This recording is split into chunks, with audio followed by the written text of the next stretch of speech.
বিয়ের আসরে পণ নিতে অস্বীকার যুবকের। একদিকে উত্তরপ্রদেশের সাহারনপুরে পণের 10 লক্ষ টাকা না দেওয়ায় এক বধূকে এইচআইভি সংক্রমিত সূঁচ ফুটিয়ে দেওয়ার অভিযোগ, অন্যদিকে রাজস্থানে এক বর বিয়ের আসরেই পণ ফিরিয়ে দিলেন।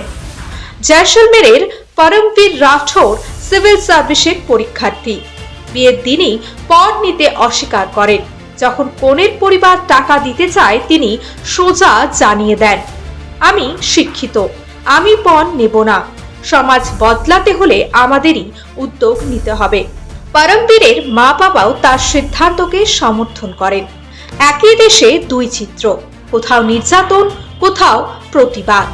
এই দুটি ঘটনাই সমাজকে ভাবতে বাধ্য করে আমাদের ভবিষ্যৎ কি হবে।